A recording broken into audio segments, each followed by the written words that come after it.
Welcome to the first of my many Elden Ring Nightreign guides, my friends. Whether you're here in preparation for the network test or you just want more Nightreign content, this video has got you covered. Because even though this is a top tip to help you make the most out of your limited time with the closed network test, all of these tips will apply to the official game when it releases on May 30th. So grab your notepad and get ready as I go through the most important things that you should do to win at Elden Ring Nightreign.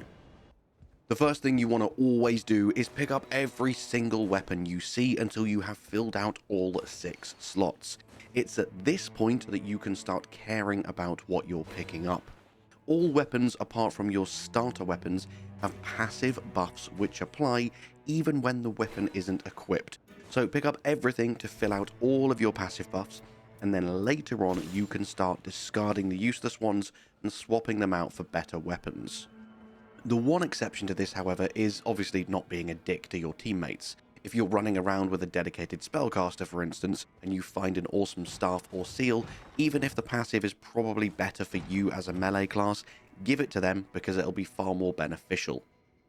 Talking of sharing items, practice menuing, because Nightreign is a very fast-paced game where you want to make the most out of every second, and you'll want to drop weapons and consumables for your teammates frequently to give each other the best chance of victory. A few great examples of when you should do this are if you happen to find multiple smithing stones and your teammates currently don't have any. Share them around with your friends so that you all have a smithing stone so you can all upgrade your favourite weapon.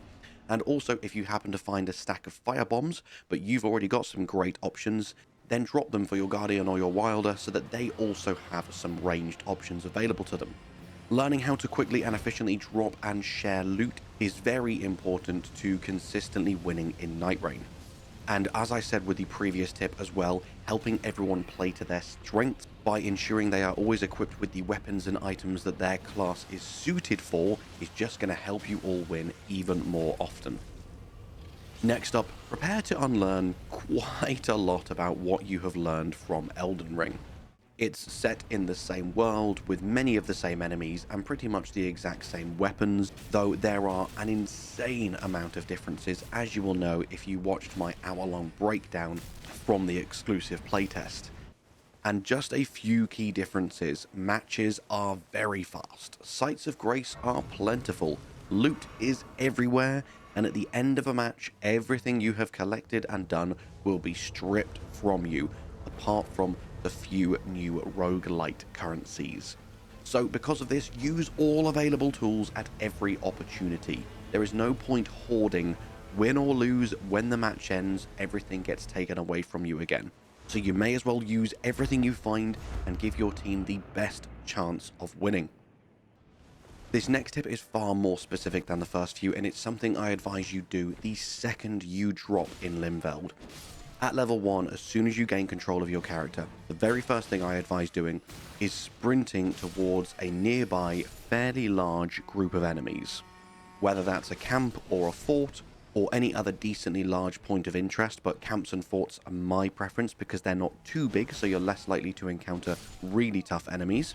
And the reason for this is you need to get to around level 3 or 4 ASAP before you can then split up and cover more ground. At level 1, you are so insanely weak, it is ridiculous. It's genuinely hard to explain how easily you can die solo at level 1. Even the weakest hollow in the game will two-shot you, and everything else will one-shot you. So group up, sprint to a big camp, farm some runes, and level up.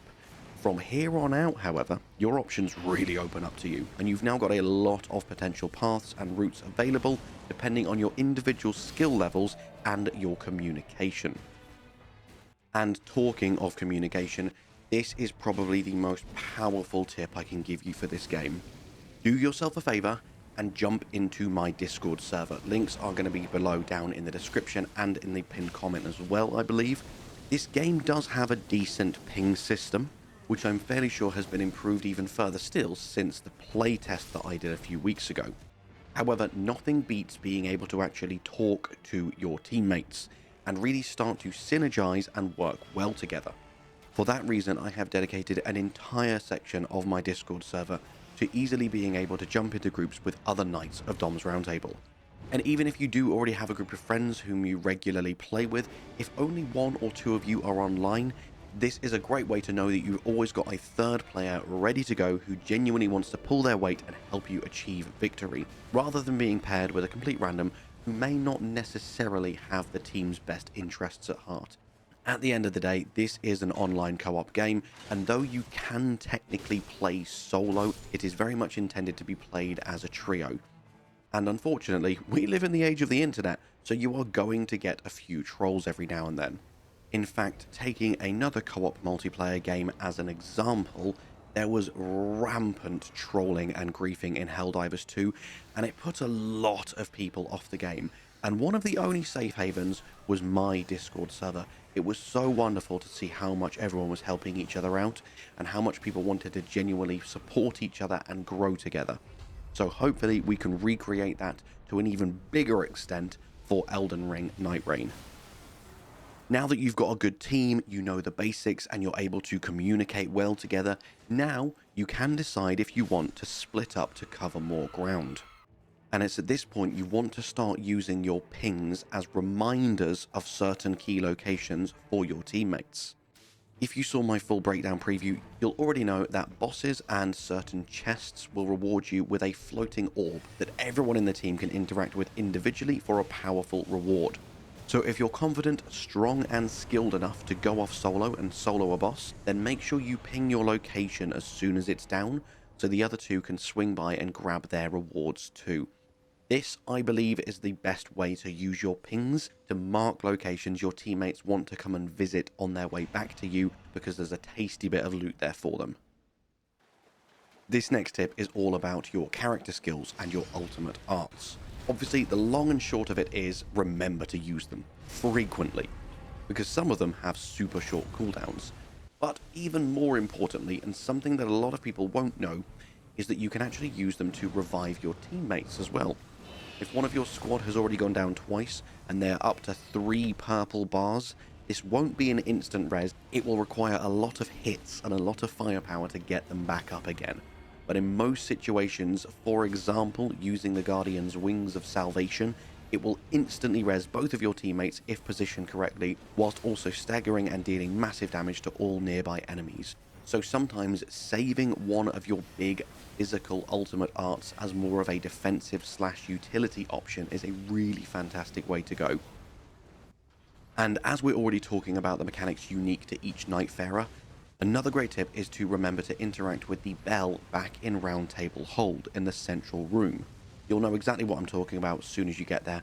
Unfortunately, I don't think I have any footage of it at the moment, but it's really obvious. It's a big bell above an altar in the corner, and this will allow you to review the 4 unique mechanics available to all 8 Nightfarers. And it's worth doing this every so often, because with so many new mechanics in the game, it's very easy to forget exactly how they work.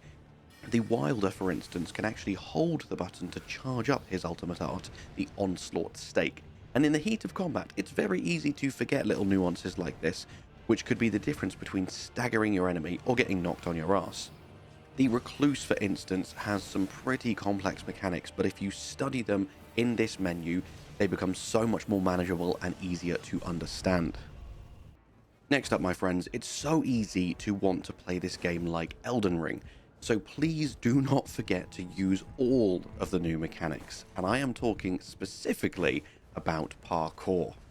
One great example of this is you can still sprint how you were always able to sprint in the base game, but now they've added an extra toggle option to sprinting that allows you to start sprinting by simply pressing L3. And you do want to sprint everywhere. It's so powerful, because even though it will use a slight burst of stamina to start sprinting, you will then start to regenerate stamina even whilst you are still sprinting. So there really is no downside. And this tip goes for all of the other new parkour mechanics as well. There are very few cliffs now that you can't scale due to being able to double jump up walls and grapple, so just keep spamming jump and you can climb up damn near everything. Oh, and of course there is no fall damage anymore, so you can sprint around the map and jump off whatever you like with no fear, apart from the massive boss at the bottom of the cliff that will probably one-shot you if you are under-leveled. but at least you don't have to worry about dying to full damage anymore. And finally, my friends, don't forget to review and equip your relics. At the end of each session, you will earn a few relics and some merc. These are the 2 new roguelite mechanics, and the better you did, the more powerful the relics earned will be.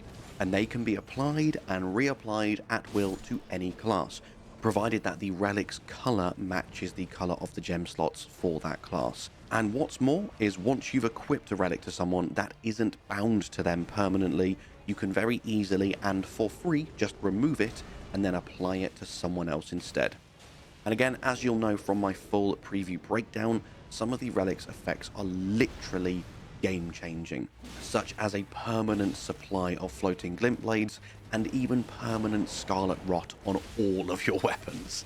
So go and check your relics often and make sure you've always got the best ones equipped to complement the Nightfarer you're currently playing as well as your own personal playstyle. And the things you want to do to really hit the ground running, pun intended. And with that, my friends, all that's left for me to say is make sure you subscribe to Dom's Roundtable, make sure you check out domsroundtable.com for more one-off niche guides, and thank you so much for watching. I hope you have an amazing day, and I'll see you in the next one. Bye-bye.